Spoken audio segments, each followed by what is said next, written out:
அனைவருக்கும் வணக்கம். நம்ம இன்னைக்கு பார்க்க போற கணக்கு பயிற்சி 7.1 முதல் கணக்கு. முதல் கணக்கு என்ன கொடுத்துருக்காங்க கவனிங்க. ஒரு உருளையின் ஆரம் மற்றும் உயரங்களின் விகிதம் 5:7 ஆகும். அதன் வலைப்பரப்பு 5500 சதுர சென்டிமீட்டர் எனில் உருளையின் ஆரம் மற்றும் உயரம் காண்க. இப்போ நம்மளுக்கு உருளையினுடைய ஆரம் மற்றும் உயரம் அப்படிங்கிறப்போ அதை நான் எப்படி எடுத்துக்கிறேன்னா ஆர் மற்றும் ஹச் என்பன முறையே உருளையின் ஆரம் மற்றும் உயரம் என்க. சரி, இப்போ இங்க கொஸ்டின் பாருங்களேன்.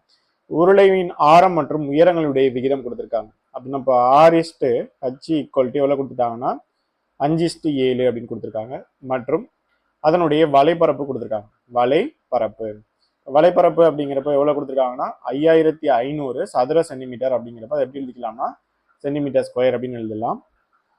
இப்போ நம்மளுக்கு ஆரம் மற்றும் உயரங்களுடைய விகிதம் கொடுத்துருக்கிறதுனால அதை எப்படி எழுதலாம்னா R ஈக்குவல்ட்டு நம்மளுக்கு எப்போதுமே விகிதம் அப்படிங்கிறப்போ இந்த ரெண்டு டேர்மோடவும் ஏதாவது ஒரு கான்ஸ்டன்ட் மல்டிப்ளைல இருந்திருக்கும். ஸோ அதனால R ஈக்குவல்ட்டு 5Kனும் அண்ட் H ஈக்குவல்ட்டு 7Kனும் எடுத்துக்கிறேன். ஸோ இப்போ நம்மளுக்கு வலைப்பரப்பு அப்படிங்கிறப்போ எவ்வளோ கொடுத்துருக்காங்கன்னா வலைப்பரப்பு ஈக்குவல்ட்டு 5500 சென்டிமீட்டர் ஸ்கொயர். இப்போ உருளையினுடைய வலைப்பரப்பு கண்டுபிடிக்கணும் அப்படின்னு பார்த்தீங்கன்னா ஃபார்முலா இருக்கு. உருளையின் வலைப்பரப்பு கண்டுபிடிக்கிறதுக்கான ஃபார்முலா என்னன்னா 2/RH ஈக்குவல்ட்டு 5500 அப்படின்னு சொல்லிடலாம். ஸோ இப்போ 2 இன்டு பையினுடைய மதிப்பு என்னது 22/7 இந்த R ஈக்குவல்ட்டு என்னன்னு சொல்லியிருக்கோம் அப்படின்னு பார்த்தீங்கன்னா R ஈக்குவல்ட்டு எவ்வளவு 5K and H equal to 7K. R equal to 5K அப்படின்னு சொல்லியாச்சு. ஆருடைய மதிப்பு 5K அண்டு ஹச்னுடைய மதிப்பு 7K ஈக்குவல்ட்டு 5500. ஸோ இப்போ இங்கே 7ஐயும் அடிச்சிடலாம்.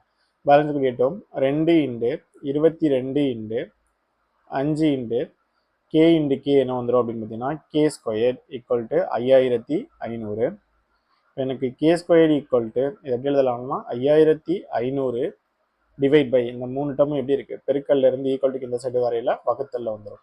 அப்படின்னு இப்போ 2 இன்டு 22 இன்டு 5 அப்படின்னு எழுதலாம். அதை அடிக்கலாம். 4 5 5 11 5 55.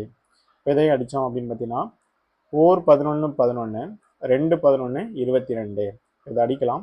4 2 52 100 அப்படின்னு வரும். இப்போ மறுபடியும் இதே 2ஆல் கேன்சல் பண்ணலாம். 4 2 25 2 50 அப்படின்னு வந்துடும். ஸோ இப்போ K ஸ்கொயர் ஈக்குவல்ட்டு 25 அப்படிங்கிறப்போ K equal to square root of 25 அப்படின்னு சொல்லிடலாம். இப்போ எனக்கு எதனுடைய மதிப்பு வேணும் அப்படின்னு பார்த்தீங்கன்னா Kனுடைய மதிப்பு வேணும். இப்போ ரூட் 25 அப்படிங்கிறப்போ 25 அப்படின்னு பார்த்தீங்கன்னா எதனுடைய வர்க்கம் 5னுடைய வர்க்கம். ஸோ அப்படின்னா இப்போ K ஈக்குவல்ட்டு 5 அப்படின்னு கிடைச்சிடும். இப்போ நம்மளுக்கு உயரம் மற்றும் ஆரம் அதனுடைய மதிப்பு என்னன்னு கேட்குறாங்க. இப்போ உயரம் அப்படிங்கிறப்போ உயரம் ஈக்குவல்ட்டு நம்ம என்னன்னு சொல்லி கன்சிடர் பண்ணியிருந்தோம் 7K. இப்போ 7 இன்ட்டு Kனுடைய மதிப்பு எவ்வளவு 5 7 5 35 சென்டிமீட்டர். அடுத்து ஆரம் அப்படிங்கிறப்போ ஆரம் ஈக்குவல்ட்டு என்னன்னு சொல்லி எடுத்திருந்தோம் 5K. ஸோ இப்போ 5 இன்ட்டு Kனுடைய மதிப்பு என்னது 5 5 25 சென்டிமீட்டர். இப்போ நம்மளுக்கு கொஸ்டின்லேருந்து என்ன கேட்டிருக்காங்க அப்படின்னு பார்த்தீங்கன்னா